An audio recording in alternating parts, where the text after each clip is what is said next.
हाय guys, माझं नाव अक्षय. Welcome back to what's my review. So आजच्या व्हिडिओमध्ये मर्दानी नावाच्या मराठी फिल्मचा रिव्ह्यू करणार आहे. सो प्लीज व्हिडिओ शेवटपर्यंत बघा आणि चॅनलला सबस्क्राईब करायला विसरू नका. सो बेसिकली चित्रपटामध्ये प्रार्थना बेहरे यांनी एक आईचा कॅरेक्टर प्ले केलंय.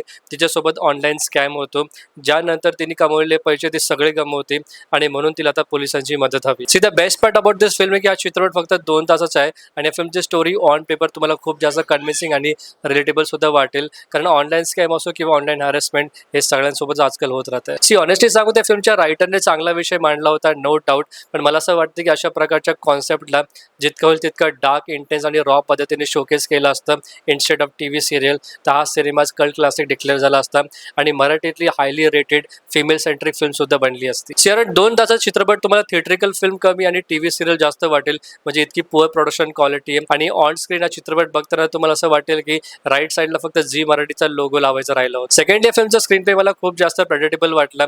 इनफॅक्ट या चित्रपटाचा मेन विलन कोण आहे हे गॅस करायला मला 2 मिनिटं सुद्धा नाही लागले. इतकं सोपं होतं, कारण मेकर्स इतके सारे हिंट सोडले होते. त्यानंतर फिल्मचा सेकंड हाफ बघताना तुम्हाला अनेक बॉलिवूड आणि साऊथच्या चित्रपटाची सुद्धा आठवण येईल, ज्यामुळे तुम्हाला सेकंड हाफ मध्ये नवीन काय असा प्रश्न नक्कीच येईल. या फिल्मच्या इंटरव्हल पॉईंटला मेकर्सने खूप मोठा twist and turn movement add केलाय, जो ऍक्च्युअली फिल्मचा सर्वात मोठा शॉकिंग एलिमेंट असायला पाहिजे होता.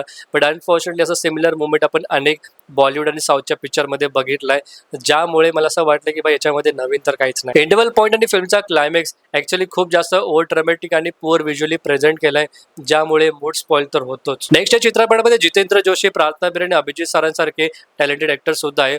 बट अनफॉर्च्युनेट या फिल्मच्या रायटर आणि डायरेक्टरने यांच्याकडनं ऍक्टिंग कम आणि ओव्हर ऍक्टिंग जास्त करून घेतली, ज्यामुळे संपूर्ण ड्रामा तुम्हाला ओव्हर ड्रामॅटिक सुद्धा वाटेल. एलिव्हेटिंग मुवमेंट्स क्रिएट करण्यासाठी मेकर्सने ड्रामाला जितकं होईल तितकं बोल्ड आणि लाऊड ठेवण्याचा प्रयत्न केलाय, जे काही ठिकाणी वर्कआउट होतं पण काही ठिकाणी डेफिनेटली नॉट. या फिल्मच्या सेकंड हाफमध्ये मेकर्सने डिवोशनल अँगल सुद्धा ऍड केलाय, विच वॉज व्हेरी गुड, जे बघताना मजा आली. But again it was too late, कारण इंटरेस्ट लेवल तर इंटरव्हल पॉईंटला संपला होता. या चित्रपटामध्ये अभिजित सारंगने एक इम्पॉर्टंट कॅरेक्टर प्ले केलंय, ज्याबद्दल मी कोणत्या प्रकारचा तुम्हाला स्पॉइलर नाही देणार, but he was really good. हा काही ठिकाणी थोडी ओव्हर ड्रामॅटिक होते, बट त्यांना जर अजून चांगलं प्रेझेंट केलं असतं ना, तर बाय ही वॉज अमेझिंग. माझी अभिजित सरांना विनंती आहे की तुम्ही प्लीज अशा प्रकारचे कॅरेक्टर अजून करत राहा आणि तुम्हाला असेच कॅरेक्टर खूप जास्त सूट सुद्धा होत आहे. या 2 तासाच्या चित्रपटामध्ये तुम्हाला बॅकग्राऊंड स्कोर, साऊंड डिझायनिंग आणि मर्दिनी जे टायटल सॉन्ग आहे ते डेफिनेटली तुम्हाला खूप जास्त आवडेल. त्याची प्लेसमेंट सुद्धा खूप चांगली झाली आहे. बट बाकी ठिकाणी टेक्निकली, डायरेक्शन किंवा सिनेमॅटोग्राफी वाईज हा चित्रपट डेफिनेटली खूप जास्त वीक आहे, जे फिल्मची सर्वात मोठी हायलाइट पॉईंट असायला पाहिजे होतं. बाकी मर्दिनी नावाच्या मराठी फिल्मला व्हॉट्स माय रिव्ह्यू तर्फे आउट ऑफ 5 2.5 ची रेटिंग.